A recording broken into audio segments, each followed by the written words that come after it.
I have Elden Ringed for the night. 5 hours and 18 minutes on the stream in total. Probably going to add another half hour to 40 minutes for I did not change over to the PDF. There we go. Probably going to go another half hour to half hour to 45 minutes on the talking about Pathfinder stuff. So Kineticist, we finished the air stuff off, and we have earth, fire, and water to go over. So I'm just going to hop into it.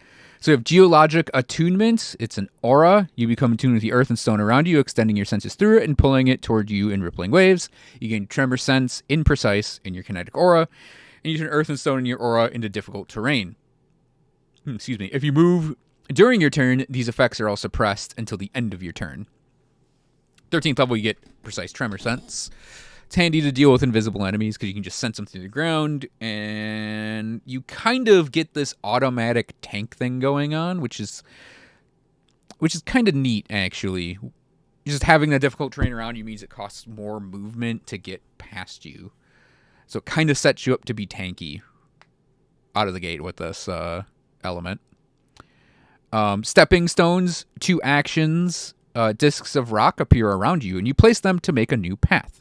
You can either set the stones horizontally to make a path across the ground or a liquid, or you can anchor them to a vertical surface to make steps going up the side of it. The path can be up to 20 feet, 4 squares long, and steps can extend up to 10 feet up the side of a surface.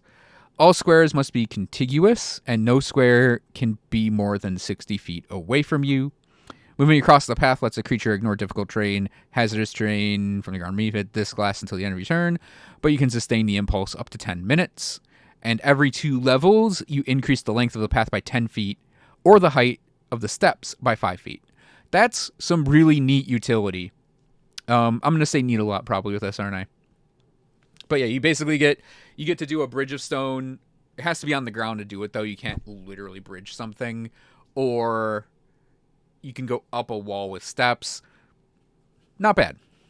So Stone Shield is 1 action. You raise a floating shield of stone orbiting around you, protecting you from harm and imbuing you with great resiliency. You raise a shield, turning your gathered element into a shield and gaining a +2 circumstance bonus to AC until the start of your next turn. You can still use this shield for anything requiring a gathered element. While this shield is raised, you gain a +2 circumstance bonus to Fortitude saving throws and Fortitude DCs. You can use shield block with the stone shield. The shield's hardness is 6. After you shield block, it crumbles and you lose the AC and Fortitude bonus and gather element. And every 2 levels, the hardness is increased by 3. That's a really, I don't want to say solid shield, because it's earth. It's not a bad shield. It is the equivalent of one of the bigger shields, like a steel shield. You get the +2 bonus to your AC, but you also get it to your Fortitude saving throws and Fortitude DCs. Interesting. Hardness of 6. I believe that puts it, because I think isn't shield 5 the shield spell, and then that's like 5, 10, 15, 20, 25. So yeah, this starts at 6 but only grows by 3 every 2 levels. So it's like the shield cantrip.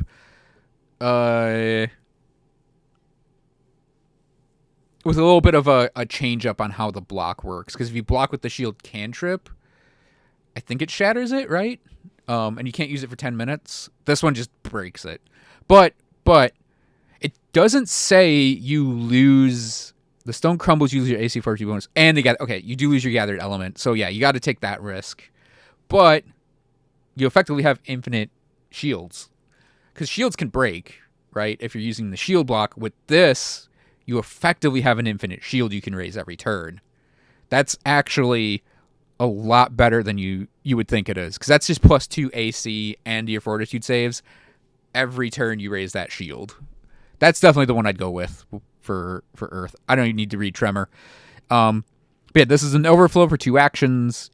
Unleashing a small localized tremor in a 5-foot burst within 30 feet. Each creature in the area takes 2d6 bludgeoning damage with a basic Fortitude save against your class DC. Any creature that critically fails the saving throw is knocked prone. Grounding the area is difficult terrain until the start of next turn. It's a pretty standard little, like, scatter scree almost cantrip you can do. For the first overflow, I think it's fine. It's a lot like the air boomerang. It will do work without being overtly busted. 5-foot burst is... I wish it actually increased in size as it scaled. But, of course, you can do this every turn because you can just gather element, tremor, gather element, tremor. You can't see me punching down, but I'm punching kind of at the ground. So, yeah, you can definitely do that.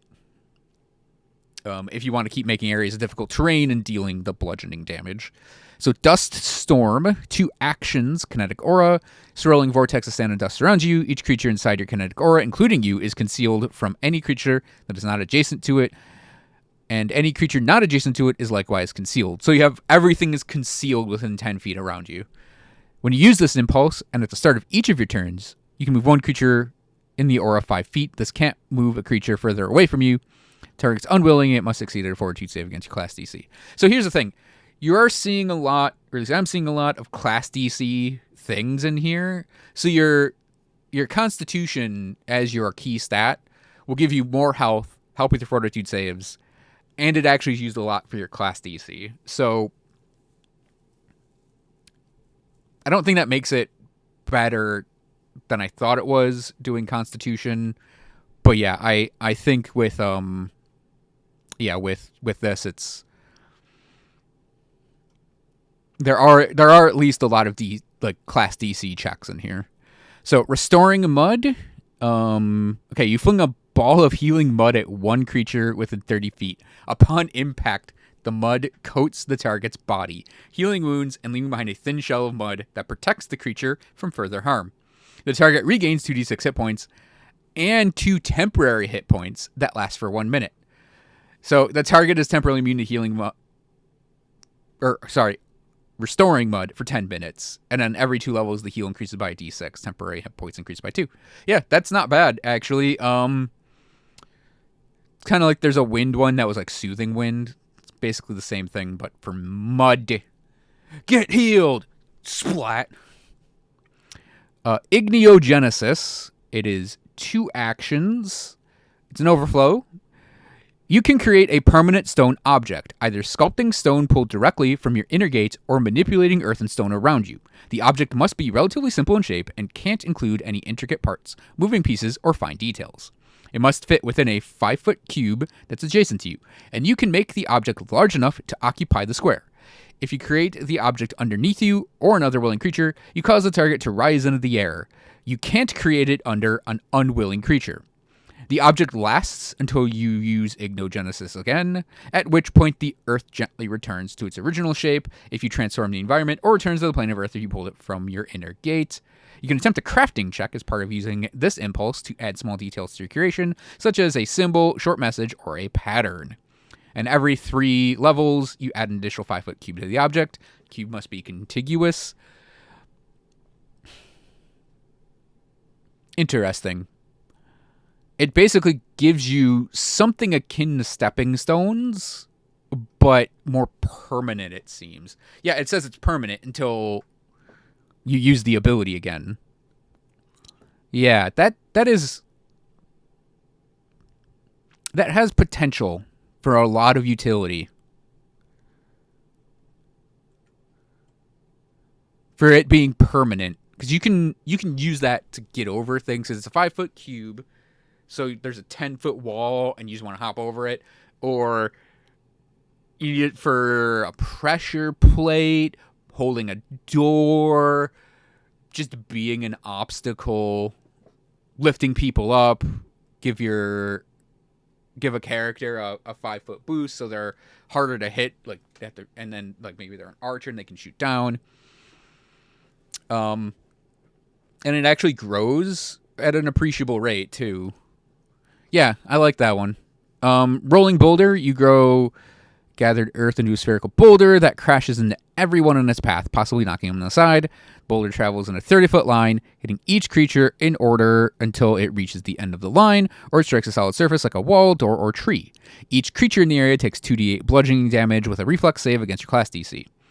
If they're successful, they're unaffected. If they are critically successful, they're unaffected. If they're successful, they take half damage. If they fail, they take the full damage. and moves into an open space not in the path of the boulder, forced movement. If the target doesn't have a space to move to, it's knocked prone instead, and if they critically fail, they double the damage. Every 3 levels, it gains a d8. That sounds standard. That's pretty much what I'd expect out of this, is just a line boulder attack. Is it overflow? It is overflow, but it's only 2 actions. Let's keep that in mind. Spike Skin. You touch a willing creature, causing its skin to harden and form spiky protrusions. The creature gains 4 resistance to physical damage, except adamantine. Oh, this is Stone Skin. Whenever the creature is hit by an adjacent creature with a melee attack, the attacking creature takes 2 piercing damage. It pulse lasts for 10 minutes, but each time the target is hit by a bludgeoning, piercing, slashing attack, duration is reduced by a minute. Target's temporarily immune to this for 1 hour. If you use the ability again, the previous Stone or Spike Skin ends. Yeah, so it's Stone Skin, less resistance, might block more resistance in the long run, and it has a Thorns component. But yeah, it's very similar to Stone Skin. Swim through earth, 2 actions. The earth parts before you, letting you swim through it. You gain a burrow speed equal to your speed and can immediately burrow once. You don't gain the ability to breathe while in earth, and you must hold your breath. You don't leave the tunnel behind you that others can follow. These benefits last until your next turn, but you can sustain them for 1 minute. If you're inside the earth when the impulse ends, you immediately return to the surface directly above you. When you do, you're prone and slowed until the end of your next turn. At 14th level, you can move through stone and lava, though you still take damage from lava unless something else protects you against it. That's funny. Burrow speed, it has potential. It does say the earth parts before you. I don't know if it would restrict you from going through like a stone wall, but I would assume I would make, if I were GMing, I'd say, yeah, you can go through a stone wall. It's stone. You might damage it, but yeah, it says it doesn't leave a tunnel behind. I don't know. Maybe it is just rock, like natural rock you can only go through. It doesn't specify, but yeah, that could be circumstantially good, like any burrowing ability. So hurtling Rockfall is 2 actions. It's an overflow. Draw forth the power of earth to create a ball of stone between your hands and lob it at your foes. Where it lands, it unleashes a blast of razor-sharp shrapnel. The ball deals 3d8 bludgeoning damage to all creatures in a 5-foot square within 60 feet. The shrapnel slices creatures in that square, so square it lands in. It is just a 5-foot square. It's not a burst. And the shrapnel in that square... Oh, I see. So it deals 3d8 bludgeoning damage to all creatures in a 5-foot square within 60 feet. So that's the impact of the ball hitting is 3d8. Then the shrapnel slices creatures in that square and in a 10-foot emanation around for 2d6 slashing damage. Each creature in either area attempts a basic reflex save against your class DC. Creature in a 5-foot square uses the same result against both types of damage.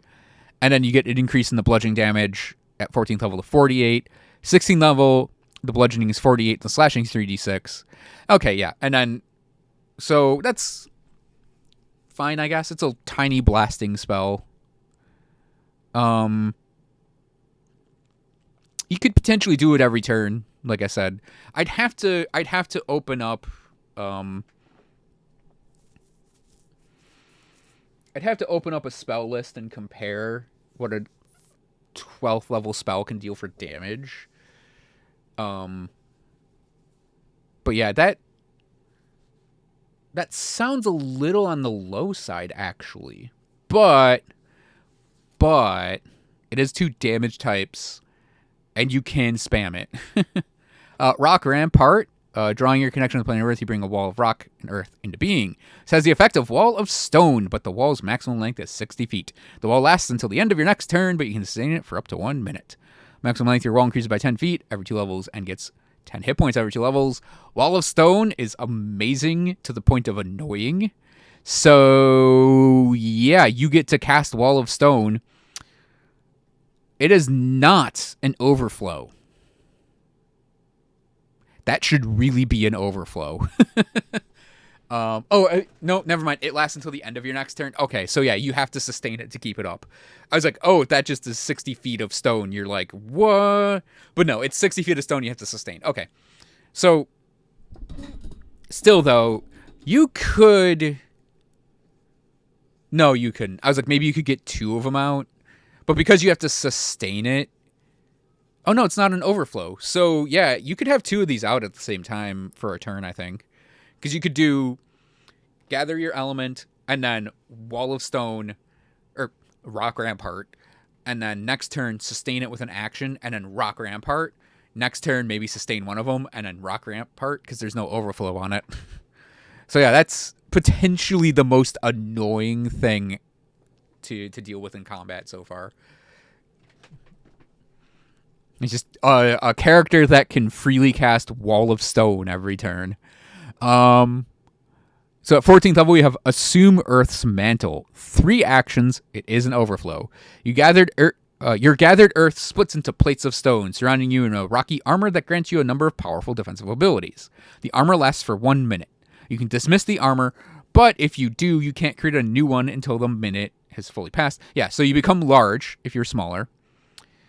Becoming large increases your reach by 5 feet or 10 feet if you started out as tiny.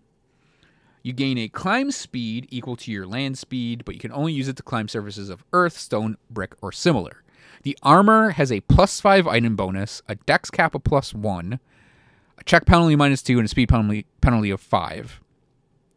You don't get any bonuses from other armor you're wearing, to be predicted. The armor grants you a +2 item bonus to fortitude saves and a +2 circumstance bonus to fortitude and reflex saves against attempts to shove you, trip you, or knock you prone. If your strength is below 18, this armor raises your strength to 18. You probably have 18 strength, actually, as an earth guy at this point. If your strength is 18 or higher, the armor grants a +2 item bonus to your strength score. Ooh. At 18th level, the armor's item bonus is 6, and the item bonus to fortitude saves increases to +3. So, yeah, I think the cool part is you basically get heavy. Yeah, you get a heavier armor, so +6 to your AC effectively. At this point, that would be. I'm assuming it's using your armor proficiencies too. It doesn't actually list that, but I would assume it would consider you proficient in this armor. So you're an expert in it, I think, at this point. Correct? So that's +4. +6. +14. So 24? It's not bad. It's standard armor, actually, for this point. And it jumps up to 26 at 18, more or less. Yeah, that could be really solid. I wish you could get something like this earlier and have it not be as good, but get more levels as you go. Because I feel like the earth element wants to be tanky. Wants to use strength over dex, and wants to be very tanky. But you don't get armor early. You do get a really, like, Stone Shield is really good. Because you just get that free shield every turn. You need it. Yeah, I kind of wish Assume Earth's Mantle was at maybe 4 or 6, and it was maybe not as crazy in terms of giving you bonuses, but then like at like maybe 10, 14, 18 you get stuff, and you eventually fill all of these out. I love the idea of increasing strength score by wrapping yourself in earth. That is only a +1, but still, that's a +1. All right, Stone Guardian. You beckon an elemental spirit through your gate, creating a stationary Stone Guardian. The Guardian is medium and appears in an unoccupied space on the ground within 30 feet. It has an AC of 30 and 120 hit points. It's immune to crits and precision damage. It uses your saving throw bonuses, but it automatically fails any reflex saving throws. Stone Guardian lasts until the end of your next turn. It's not an overflow, by the way, but you can sustain it for a minute. Each time you sustain the Guardian, you can have it make a melee fist strike against one enemy of your choice. The Guardian has a reach of 10 feet. The attack modifier is +25. Strike deals 3d8 plus 10 bludgeoning damage. The attack is a crit. The foe is knocked prone. The attack bonus and damage roll can't be altered by other abilities. Allies within the Guardian's reach are under its protection, gaining cover. The cover can't be used to hide. Level +1, the Stone Guardian's attack bonus, strike damage, and AC increase by 1, and the HP increases by 10. That's really nice. Like, for a turret, for a melee turret, I really like that. It does, you do have to sustain it to keep it around, but And that's how you get the attack out of it. But it does provide cover. The attack isn't insignificant. 3d8 plus 10. That's what, 25 damage average? For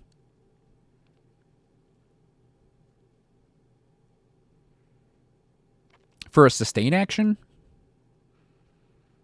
That could actually be pretty effective. Rebirth in Living Stone. This is an overflow. Rock overflows you from within. Rock overflows from within you to consume your form before cracking open to reveal your body transformed into living stone. You gain 40 temporary hit points. You're immune to critical hits and precision damage. You can't be pushed, pulled, or tripped while you're standing on earth or stone. The damage die for your earth elemental blast is a D10 instead of a D8. Well, under this effect, you can gather element to gather earth as a free action at the start of each of your turns. Dang. This benefit lasts until the end of your next turn, but you can sustain it for 1 minute. 20th level, you gain 50 hit points, and the damage die for your elemental blast is D12s. I like that. I like that a lot. For a capstone ability, that's for someone who you're like, if you're playing a more tanky earth kineticist, I could definitely see using that. Get yourself tanky, and then yeah, you can block. You just get like a ton of temporary hit points, and you're dealing more damage. It could be used while you have your Assume Earth's Mantle on. But yeah, Assume Earth's Mantle is like a turn 2 buff for yourself. Yeah, and then I could see the problem I think using both together is you waste 2 to 3 turns getting it all online.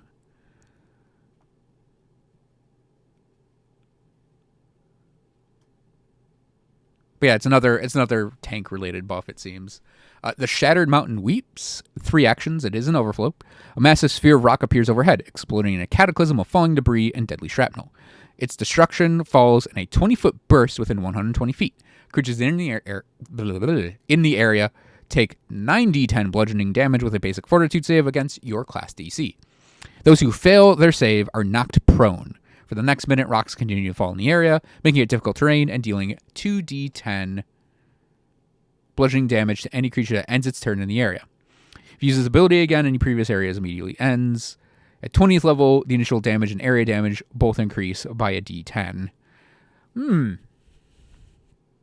know, for blasting, that's actually pretty good, because it keeps... It's like a zone control thing, right? So, you know, you spawn your element in and like attack and move. Next turn, you do Shattered Mountain Weeps at an area, deal damage to stuff that's in the area, possibly kill things. Then that area is pretty much going to be, enemies aren't going to go into it. So you can basically kind of use it for some battlefield control. Basically make it a hazard. Yeah, it's not bad. Earth overall, it's damage and tankiness. 1 support ability. A couple utility things with like stepping stones and igniogenesis, but it very much looks like you're playing a strength character. You're gonna be super tanky, and everything else is damage. I think there's a lot of damage throughout all of this. Throughout all of this class. So yeah. It feels like a class that is good for going wide as well. It feels like the class that is blasting. It's not going to deal the spike damage of the magus, really. And sorcerers and wizards could probably blast at about the same rate, but not with the same... I would say a sorcerer or a wizard could do blasting in bursts more than sustain. This class so far feels like it's a very sustained blasting character more than anything else. And it does pull support elements in with air and tank elements in with, or defensive, I should say, elements with earth. Yeah, I feel like it very much is going to be like go wide damage so far. All right, Burning Jet. A condensed burst of... We're in fire now, obviously. Condensed burst of flame shoots behind you, propelling you forward with its sheer force. Stride up to 40 feet in a straight line. This movement doesn't trigger reactions. At 6th level, it's a 60-foot stride. You can choose not to stride, instead leap 40 feet in any direction. If you're in the air, when the leap ends, you fall normally. At 10th level, as 6th level, but you hover briefly after leaping the air. If you leap and don't fall until your next turn... You leap, you don't fall to your next turn. If you use Burning Jet again on a subsequent turn, you may remain airborne. So you get a rocket jump. You get a rocket jump made out of fire that you can repeat. You can repeat at 10th level over and over again. You fly by the power of explosions. All right, so Eternal Torch, 2 actions. Lancing a pinprick through planar boundaries. You create a minute connection to your inner gate, just large enough for a torch of flame to flow. Choose a target creature or object you can touch. You create a torch-like flame that either orbits the creature or emits from the target object. The flame has an unlimited duration. It's as bright and hot as a torch, but the flame can be any color you choose. If the target is a weapon, you still need to use it as an improvised weapon to attack with the flame. Like a torch, I guess. You can have a maximum number of eternal torches equal to your level. You can dismiss each torch individually, regardless of its location. If you want to create a new one, while you're at your maximum. At 8th level, all your torches, even ones you already created, shed bright light in a 60-foot radius and dim light for the next 60 feet. Yeah, it's a permanent torch that you can put on anything.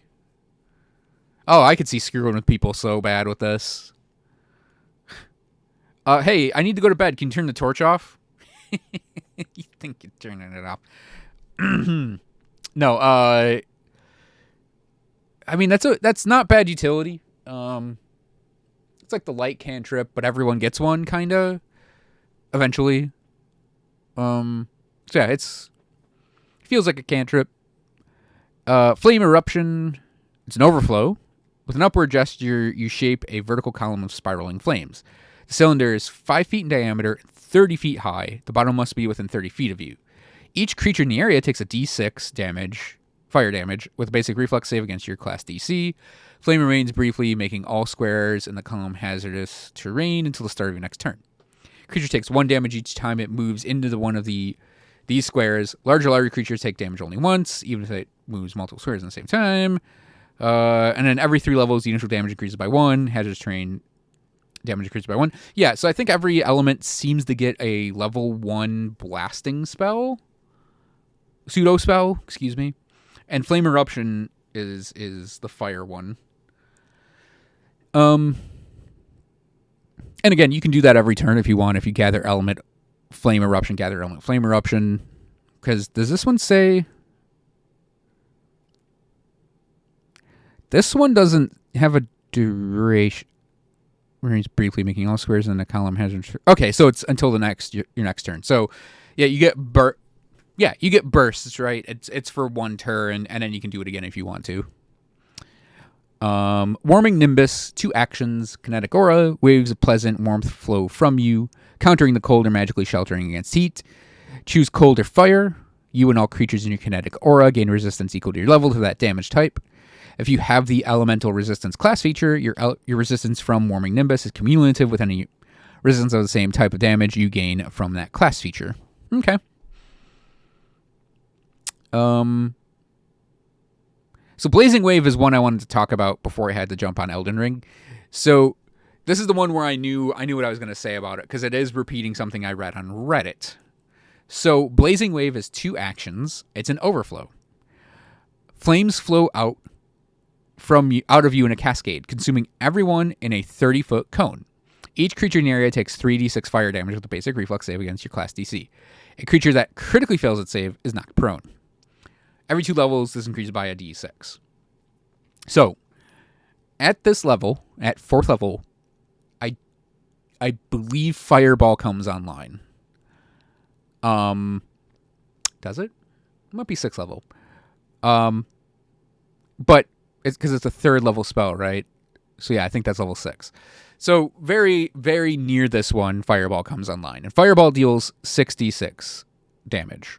And I just realized what's going on. Hang on a sec. Backblaze control panel. Pause backup. So, let's give it a second.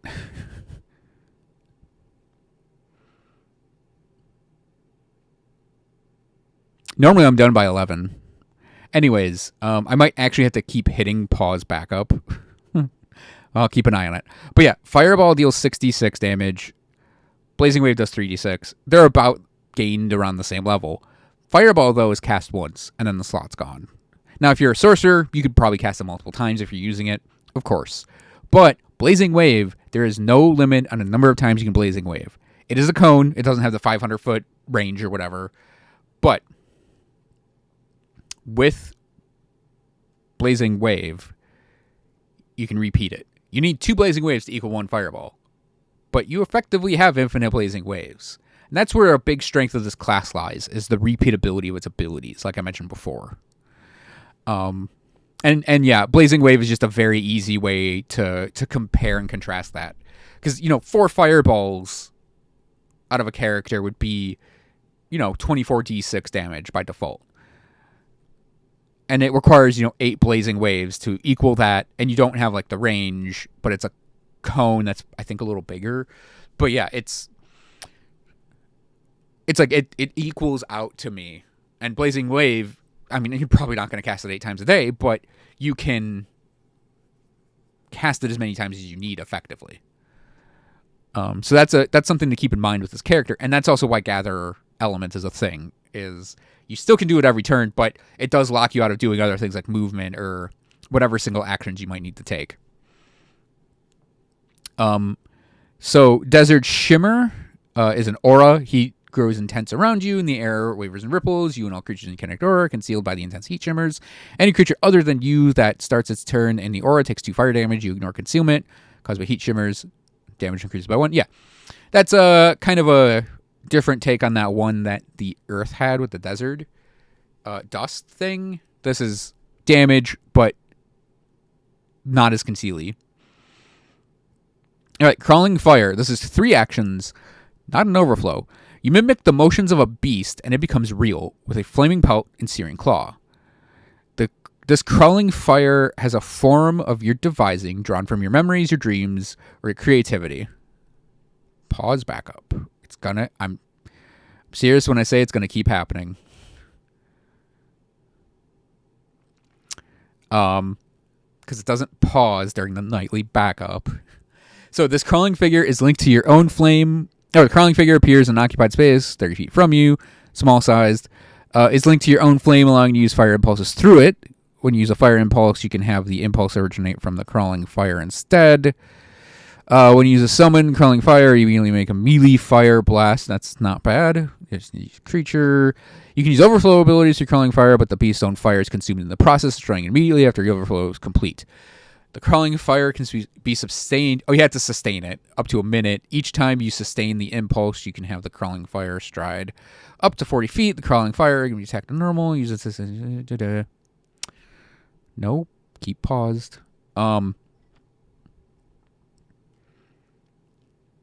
can only have 1 crawling fire active at a time, and any form disappears. Yeah, okay, this is kind of like a summonable familiar you can use. It's 3 actions, which is kind of rough, but you get a free attack out of it, which is not bad. And you can center it. Oh, yeah, if you're doing like a Blazing Wave thing, you can throw the fire down on turn A, you make an attack with it. Next turn, you can sustain this, and then move it, because you can move it, and then have it do your Blazing Wave. Nice tactical ability here. I like it. It's kind of a turret that's not automatic. So you can increase its size over time as its level ups. Wandering Smoke. It's an overflow polymorph. You shift a creature's corporeal form into a tumbling plume of smoke. Target yourself or a willing creature you touch. The target turns into thick black smoke and strides up to its speed. During the movement, the target can move through occupied spaces and ignores any difficult terrain and greater difficult terrain. And when moves, the target turns to normal. I'm trying to do this a little quickly now. For a minute, after you use this impulse, the target's eyes glow with an orange flame. The target gains smoke vision. Smoke doesn't impair its vision and ignores all concealed condition from smoke. Interesting. Target can, and then at 10th level, the target can fly instead of stride. It uses land speed or its fly speed, whichever's higher. Okay. It doesn't grant fly speed. It just says it can use fly instead. So you have to have a fly speed to get the fly off that. That could actually be really handy depending on what you're dealing with in a campaign. If you're not dealing with a lot of areas that are scary, I mean, you could also just use this for movement purposes because it doesn't sound like it provokes and it ignores all negative effects, and you get a special sight ability, which not bad. Kindle inner flames, 2 actions. As a candle can light another, you awaken the latent potential to channel fire in other creatures. Target any number of willing creatures within 30 feet of you. Each of them sheds faint flying embers for 1 minute, increasing their health by 25%. Or sorry, no, wrong game. Gaining a +1 status bonus to reflex saves and acrobatics checks. +10 status bonus to all its speeds. The next strike each target makes before the end of its next turn does an additional 1d6 fire damage. At 12th level, status bonus to reflex saves and acrobatics increases to 2. Status bonus to speeds is 20 feet. That's really great. I really like that. It's early enough that it can be effective at any time. And this is basically Long Strider. A bonus to reflex saves and acrobatic checks and free damage for the next strike. And it's not an overflow. So you can just keep this going. And it only gets better at 12th level. Yeah, I like that one a lot. Kindle Inner Flames. We'll compare it to Solar Detonation, see what I think. Solar Detonation, 3 actions. Ooh, Incapacitation and Overflow. So stronger enemies can never critically fail this, so it's something to keep in mind. Blinding flames explode in a swirling sphere. The detonation fills a 20-foot burst within 60 feet of you. Each creature in the area takes 3d10 fire damage. It can become dazzled or blinded depending on its reflex save. Each of those creatures is then temporarily immune to being dazzled or blinded by solar detonation for 10 minutes, but can still take damage from the impulse. On critical success, the creature is unaffected. On a success, they take half damage and are dazzled. On full, they take full damage and are blinded till starting next turn. Critical failure, double damage, blinded for a minute. Then you increase the damage as it levels up every 4 levels. I don't find that as good, honestly. But it is a 20-foot burst. The damage is still applicable, but yeah, the incapacitation kind of kills that for me. I mean, it could be strong for taking out a lot of mooks, but to me, the fire section so far has been a lot of damage regardless of what's going on. So I think there are better options for damage than the solar detonation. I mean, granted, blinding, it is pretty good, but yeah, I would so go for Kindle Inner Flames to get that bonus to everyone. I mean, at this point, you've probably already got like a mage. If you got a mage in your party, they're probably already like using a wand of Long Strider on themselves constantly. But yeah, I still think it's a good bit of utility. So Architect of Flame, 3 actions, it's an overflow. Flame rises and shapes to your will, forming a palisade or dome of your design. You create a wall of fire. In addition to the normal shapes, you can choose to make the wall 10 feet wide and 60 feet tall, or 20 feet wide and 20 feet tall. As the spell, it lasts for 1 minute. The wall's damage is 3d6 instead of 4d6. Okay. I mean, Wall of Flame, that's a weaker wall to me. So yeah. I mean, yeah, and it's only 4d6 damage it's 3d6 here and then 4d6 later. I mean, I guess it could make, difficult terrain to go through which is handy. But yeah, like compared to like Wall of Stone that the Earth one gets, to me that's not as handy. Furnace form. Opening your inner gate, you allow flames to consume your form and leave you a living flame. You gain the benefits of Fiery Body until the end of your next turn.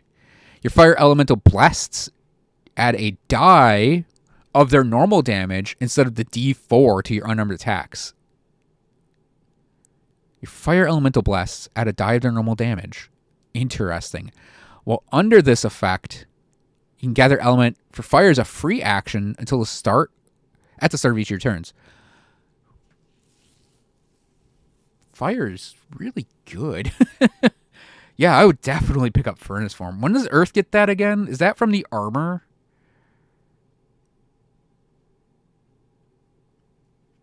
Or is that Stone Guard or Rebirth in Stone? Yeah, Rebirth in Stone, that's 18th level. Fire can get that free gathering. I mean, yeah, of course this is... So the trade-off here is, if you Furnace Form, you get Fiery Body until your next turn. You do more damage with your Fire Elemental Blasts. While under this effect, you can gather elements as a free action at the start of each of your turns.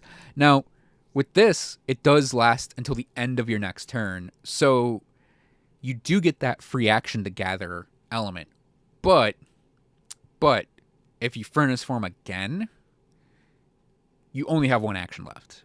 So it does kind of balance itself out by giving you that free action, but you can't maintain Furnace Form without burning no pun intended, without burning 2 actions each turn. So you're trading 2 actions for effectively 1 action.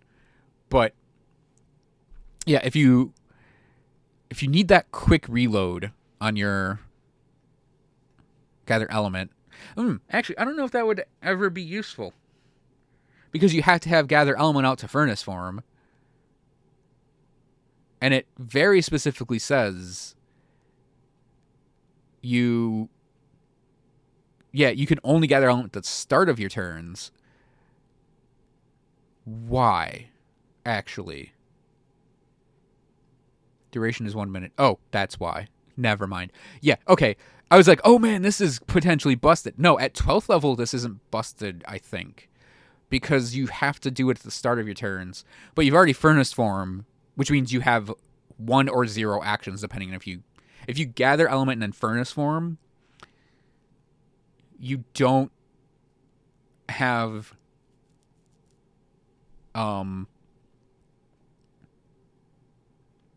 you don't, it's not an overflow. You don't lose your element, and you don't have a reason to recharge off of this at 12 or 14.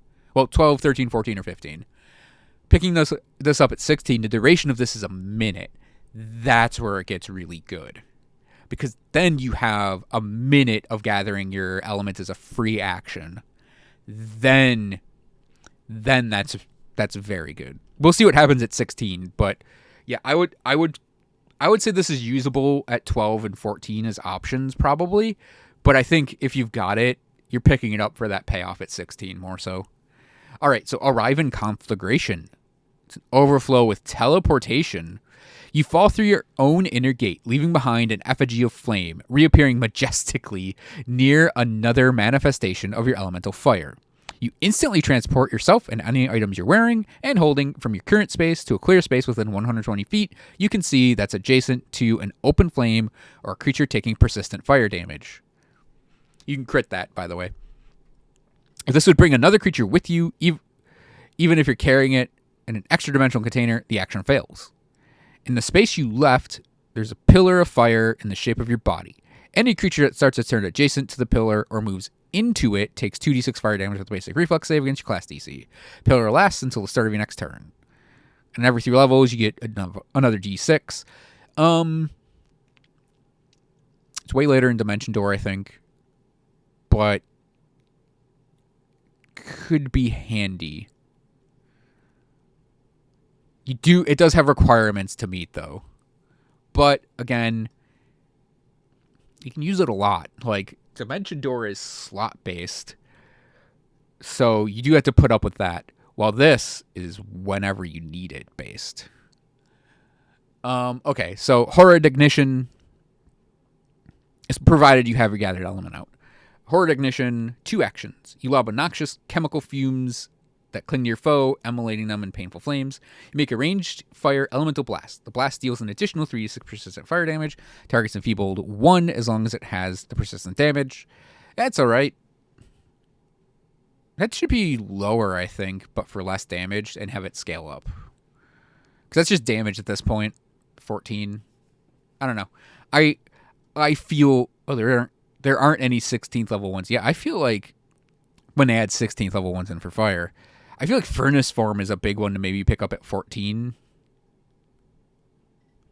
And since there's nothing 16 listed here, I definitely would pick up Furnace Form at 16 in this list. Out of these 2, I would probably pick a Riven Conflagration. Persistent damage is good, don't get me wrong. But at this point, I think you've got damage covered, probably. And you still have 18 to look at for damaging things. So, all shall end in flames. 3 actions. It's an overflow. White hot fire consumes everything in a cataclysmic sphere of death. The fire fills your choice of a 30-foot burst within 500 feet or a 30-foot emanation. So it's 30 foot around you or a 30-foot burst. Range of 500 feet. That's Fireball. This deals 7d10 fire damage with the basic reflex save against your class DC. That is not Fireball. Any creature that is dropped to 0 hit points by this fire dies. Is it incapacitation? It is not. Reduced to a pile of ash. If you die in this... Oh, you take damage from this impulse. If you die to this impulse, you return to life at the start of your next turn in the same space. When you return, you have hit points equal to double your level. 20th level, the damage is 8th. That's really funny. That you can just blow your... It's the explode mechanic that bombs in Final Fantasy have. You just blow yourself up. I mean, you could do it as 30-foot bursts out yonder. But yeah, just... And then... You're back. And then ignite the sun. 3 action, overflow. The fires of creation become yours to control. You create a miniature sun in a 5-foot burst within 500 feet. It sheds bright light with a 500-foot radius and dim light for another 500 feet. Each creature in the area takes 46...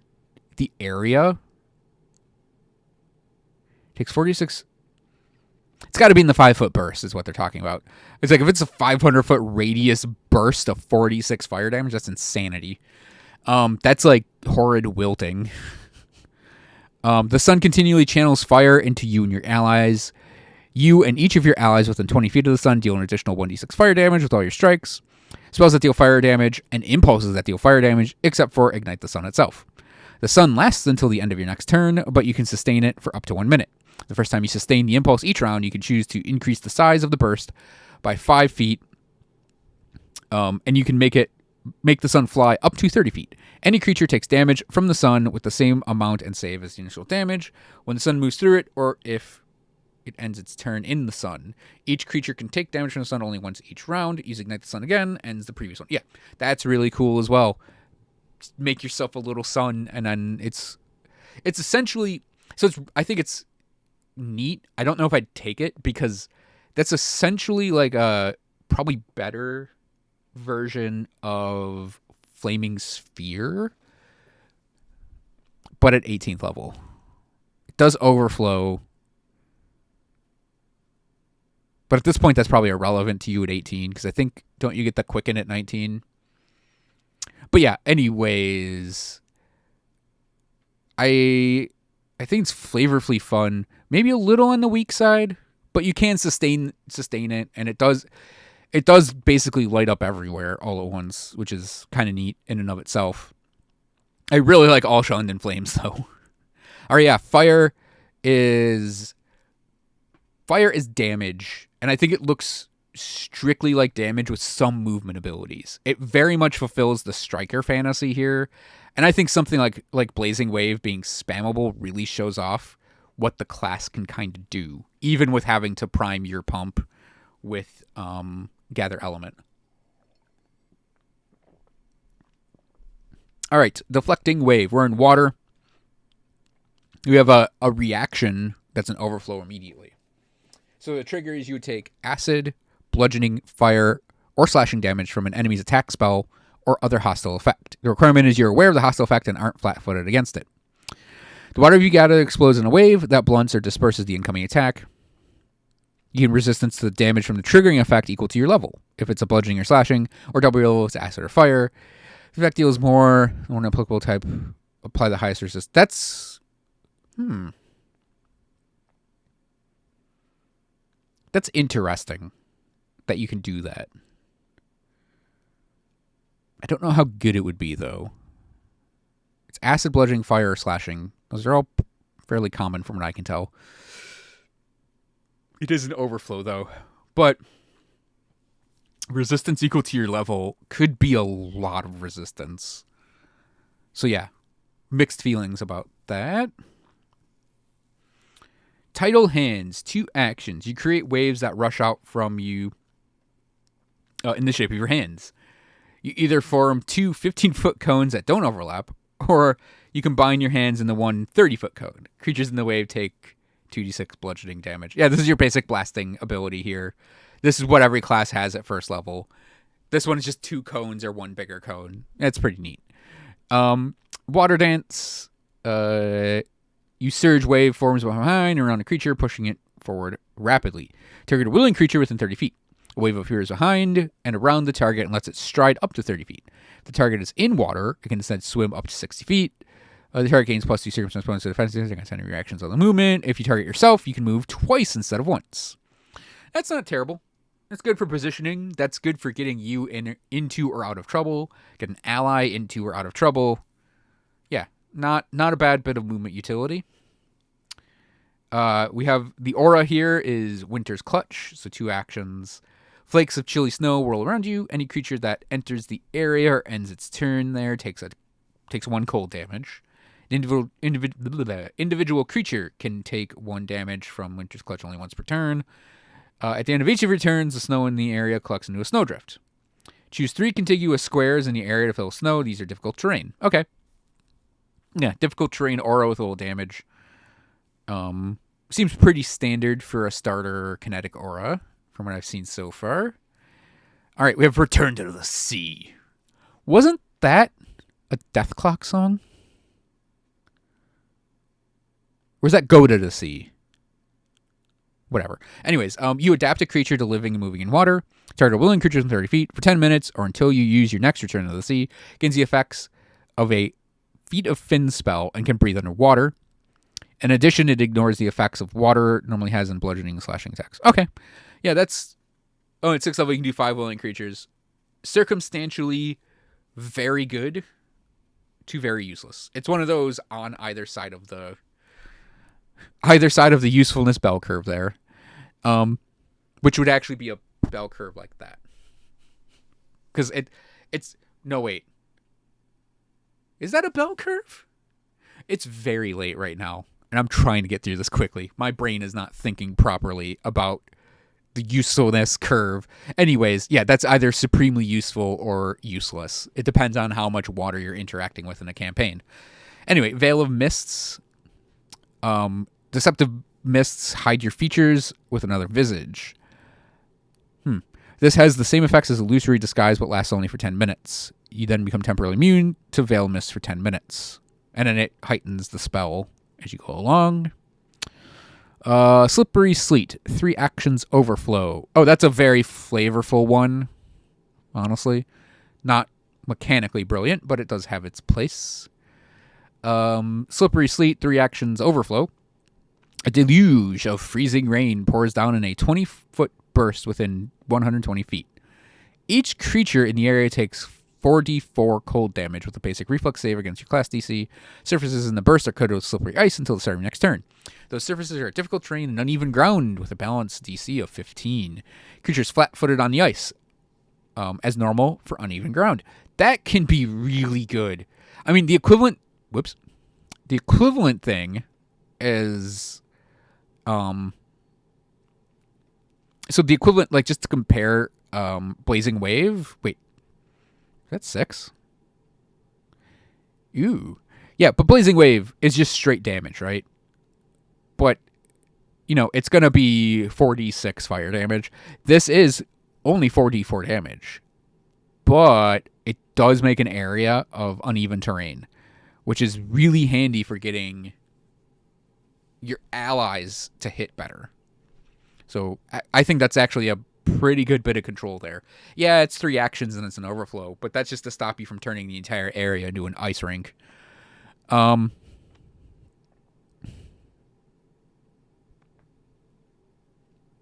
It is until the start of your next turn too, so you do have to keep that in mind. But that is actually still very helpful for the team. So Standing Surf, 3 actions, Overflow.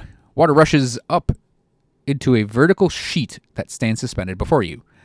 The effect is a wall of water, except the wall is 30 feet long. The wall lasts until the end of your next turn. You can sustain it for a minute using Standing Surf again. Wall's height. Okay, yeah, so I don't know Wall of Water's stats as much. Wall of Stone's my go-to.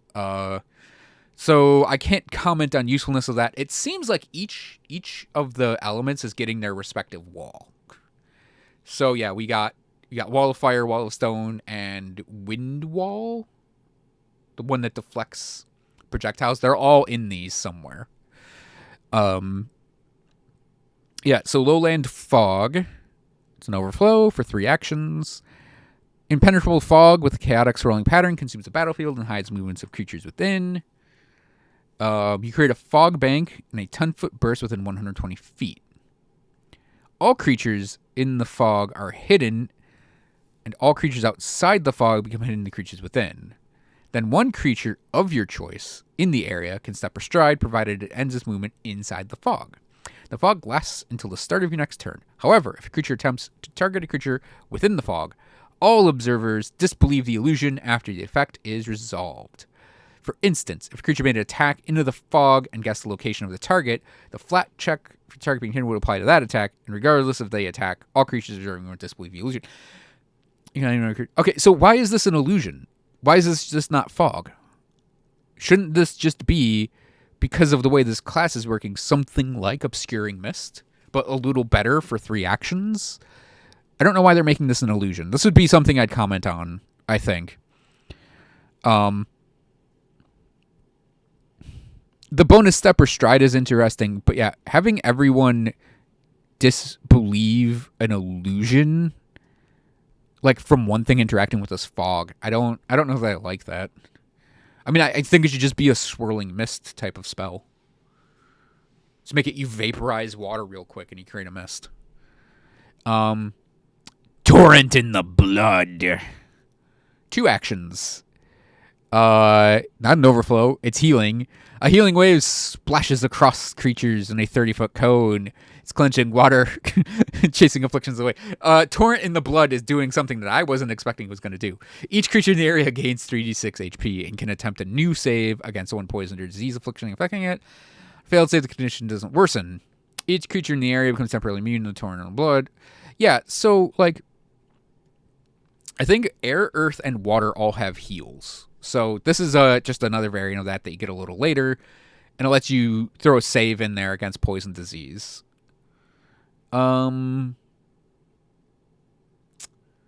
It's not. It's an area. It's a 30-foot cone of healing. That's making up for the just 3d6. So you can just do a and just heal a group. It is positive, so you can damage undead with it too. I would say it's fine. Like the other healing ones, it's not infinite healing outside of combat too. So we have Drowning Sphere, 3 actions. You collect water into a sphere that lashes out at your foes. You create a sphere within 30 feet, which has the effects of the Aqueous Orb spell, except it uses your Kineticist class DC. In addition, the sphere can grow whip-like tendrils of water to lash out at nearby foes or to batter the foes trapped within. As long as the sphere is within 30 feet, you can make melee water elemental blast attacks from the sphere's location instead of your own, which target creatures inside the sphere. Interesting. You only have one drowning sphere effect at a time. Yeah, that could be metal as all hell. Just grab someone in a sphere and then you're just pummeling them inside. Yeah, that's what we're here for, right? It doesn't have the duration listed.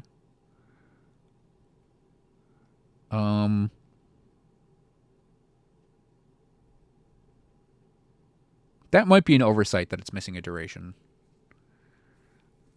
It's not. It's also not an overflow, so you can just Drowning Sphere every turn. It has to have a duration or a sustain. I'd have to look up Aqueous Orb to see the effects of that, because that might require a sustain that they forgot to put in. Otherwise, that might be one of the best in the game, to just get someone stuck in an Aqueous Orb and beat the crap out of them while they're in it. Yeah, that could be really, really solidly good, which is ironic given that it's water, and water isn't a solid. Glacial Prison. Oh, Incapacitation is in there. It's an overflow. Intense cold captures your foe in a clutches of frost, slowing it down and turning its body to ice. Targeted creature is 100 feet. It must make a fortitude save against your class DC. The creature is then temporarily immune for 24 hours. Oh, man.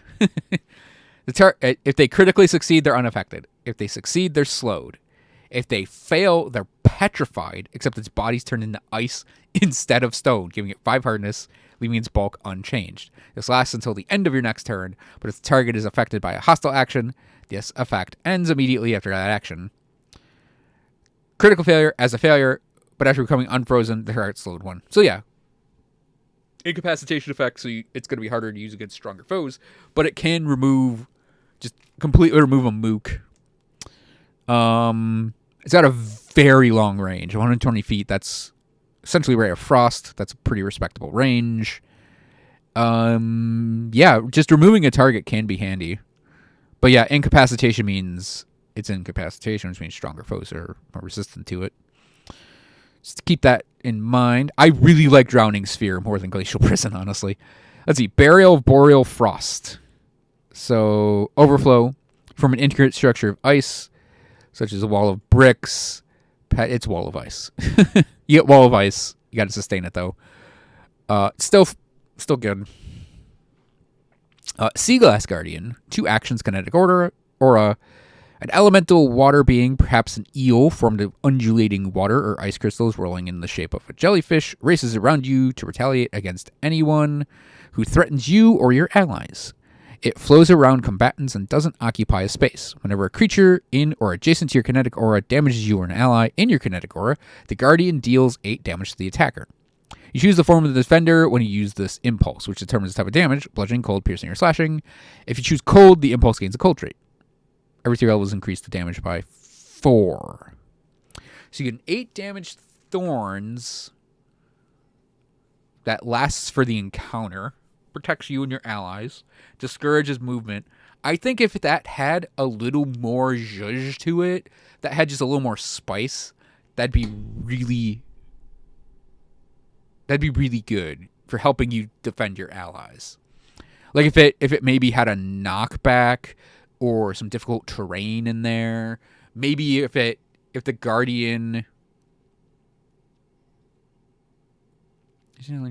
damages the Guardian. So the damage just happens. Maybe you could have it roll and put a critical hit concept in there. I mean, it is 8 free damage. That's not crazy amazing either. But yeah, I think maybe if you put a little salt on top of that, Sea Glass Guardian would be really good. So Ride the Tsunami. Got an overflow for 3 actions. Booming and crashing walls of water smash ahead of you, overwhelming all in their path. Each creature in a 60-foot cone takes 8d10 bludgeoning damage with a basic reflex save against your class DC. A creature that fails its save is pushed 10 feet or 20 feet on a critical failure. Any unintended object, 1 block or less in the area, pushed to the far edge of the cone. After the tsunami crashes down, you can swim in a straight line to any point in this area. I gotta say, compared to a giant bubble of infinite blue sky that confuses everyone in it, or I explode and rebirth myself, or I become living rock with an amazing amount of temporary hit points, Cone of Cold-ish is not as impressive.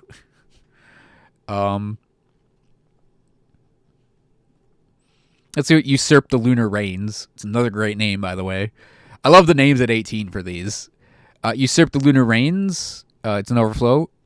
You can fully create water and control its tides, subverting even the moon's sovereignty. In a 20-foot burst within 120 feet, you manipulate or create water of your choice in the following ways. Raise or lower level water by 10 feet. Create a pure pool of water. Turbulent cold.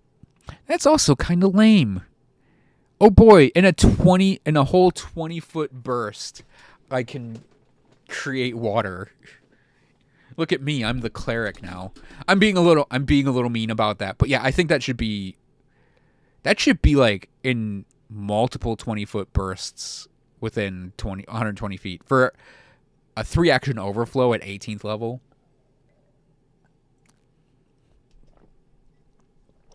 Hell, that should be like Drowning Sphere. Like, I think these two are probably... This is the first time I think I've been unimpressed by these abilities. I think all of the abilities so far up until these two have been really, really good. I mean, there's some... And we're basically done. But yeah, there's some questionable things. But yeah, everything has looked like very, very correct, except those last two water abilities seem really weak. Okay, so 11:39. Closing thoughts on the Kineticist. I think the key abilities should probably be different. If the devs are married to Constitution, that's fine. I think it should be Wisdom, because like I said, we're kind of bereft of Wisdom characters, and I don't think it should be Strength Dex. I think that's too martial, and like, you have so many things that can do that already. Like, even the Magus is doing that. And it's like, yeah, I know you're blasting with this character, but like, I think it should be on something that just gives more than just HP. And like, if it's Constitution for a reason, they should add a reason into the class otherwise. I don't know if damage on your element should be it, like replace your strength/dex mod with a con mod. That could work, but and that would put in more incentive to stick to Constitution, even if your rolls are strength and dex. So your rolls might be, one lower because you're gonna have 16 in the other stat when you have 18 Constitution. But yeah, I feel like Constitution should definitely be changed to something else. And like I said, Wisdom is my recommendation. But yeah, if it stays con, I would be fine with it if it gave one more benefit, just one more, to make up for the lack of bonuses to your skills you get out of the other stats. Because attack rolls, everyone has to deal with that in some way. But yeah, I think because it's split from attack rolls and from skills, it either needs one thing given to the class, or it should be a different stat. The training all looks fine. That's all exactly what I think this should be. It's not a martial character. I don't think it should be called a martial character. I think it's more of a pseudo spellcaster. I actually think having the expertise at 7 and the mastery at... Where's blasting mastery? 13. That's exactly where it should be for the increases on those. The specialization needs to be kicked back, though, to 9. I think it goes to 9 or 11. I don't remember exactly which. I'd have to look at the Alchemist. But yeah, I think keeping it like that and having a little behind makes up for what the class does otherwise. Because the class it doesn't attack roll with a lot of these abilities. I think some people are missing that too. That it has the slower attack roll growth because it has so many abilities it can spam. So I think that its expertise and mastery being later is perfectly fine. Also give mastery to the fucking Alchemist. So yeah, I think that's fine. I like the overflow concept. I like that it makes you manage a resource. I think gather element is exactly what it should be, and I think the overflow concept is exactly what it should be as well. It's a unique way to balance out what the class does. I don't think it's a detriment at all. I think it adds just that right amount of thought you have to put into blasting with it. That a lot of the abilities also are really strong. Like I think it's a really strong class out of the gate. No pun intended. And I think it actually obviously I'm not a maths guy super hard on the game, but I think the math feels fine with its damage. Like I compared it to Fireball, that one cone attack that it has. I feel like its damage numbers are fine. And I feel like you need something like Gather Element to keep it really under control and stop it from going super crazy. And like I said, the Magus already does this. The Magus already has a recharge mechanic in it. The difference between the Magus and the Kineticist in this regard is the Kineticist has to essentially charge up. The Kineticist essentially has to draw their weapon, more or less, with Gather Element. Whereas the Magus says, I can Spell Strike turn 1, but I have to recharge it. So yeah, I think Gather Element is completely perfectly fine. Elemental Blast is also fine, because it's going to boost off of your Hand Wrap's Mighty Blows. So you're going to get the extra damage dice for it. And it is not supposed to be like the wand that the Thaumaturge gets, or it's not supposed to be a cantrip style damage thing. Because with this, it's supposed to be like your sidearm. This is your weapon, essentially. And it's following the pattern a weapon follows. It has dice rolls that you're going to gain benefits from your striking runes, and you gain your weapon specialization damages. So this is not meant to be like this 10d10 cantrip thing, right? It's meant to be, at level 4 I add a dice roll on, more or less. And then 12 is the other striking rune. But yeah, you're meant to have this metered out, and like you can use it. It's one action to use it. You just need to Gather Element. You can immediately start pounding with it too, and it's melee or range. So you have the advantage of having it be melee or range. You have both. You can hit all ranges, and it's like there's a level 1 feat that lets you use Finesse on your melee, regardless of your type, or use Brutal on your range, regardless of Strength Dex. So, and yeah, I think I'd grab that up for Earth, because you can just Brutal it, and then you have, you have Propulsive in there. So yeah, you make that Brutal for Earth, and then you just pound face with rocks. And actually, Brutal applies to both sides, doesn't it? So, yeah. Well, melee, you always have strength available. But yeah, with the range, you can always make it strength as well if you want. So you can be a strength-based firebender. Like, that's perfectly legal as well. Strength-based airbending, too. Yeah, Adapt Element should probably be juiced a little bit. Make it a little more useful. It's basically Prestidigitation, but elemental-based. Maybe have it juice at higher levels. Like the Adapt Terrain and the Purity one could maybe do a little more. I don't know. I feel Extract Elements perfectly fine. And yeah, I think everything is in the right place, obviously, except the weapon specialization needs to be kicked back 2 levels.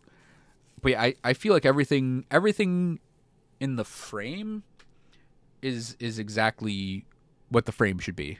I'm not one of those people who's like, why doesn't it get weapon expertise at 5 like the other martials? Because it's not a martial. It's really not. It's this spell caster without spells. That's how you need to kind of look at this, in my opinion. And feat wise, they're mostly fine, I think. It's just there's probably some noodling that has to be done here and there. Water, the 2 ending water ones definitely need a rework, but yeah, I feel like the class is pretty much there, except for cleanup and obviously adding wood and metal. But yeah, I like it. I think it is going to be a potent blaster, and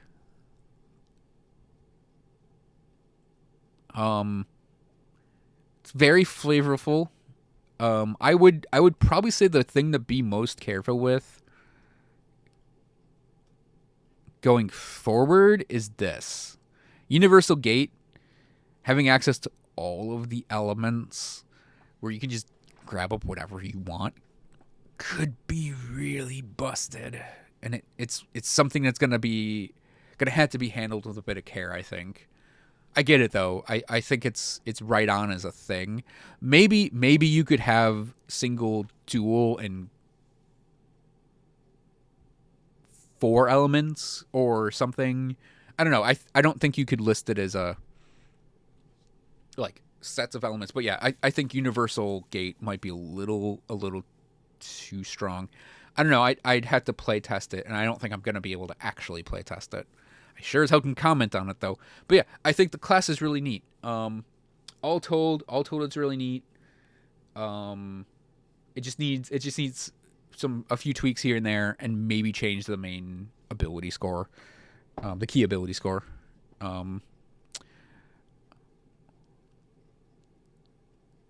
Yeah, actually, I think that's my main comment. I think that's the comment I've made the most this entire time is it should be a different ability score is all. But yeah, that's gonna be this, and that's gonna be the stream. So thanks for watching, everyone. It's midnight-ish. I need to stop. Have yourselves a great night. I'll see you guys next time, nerds.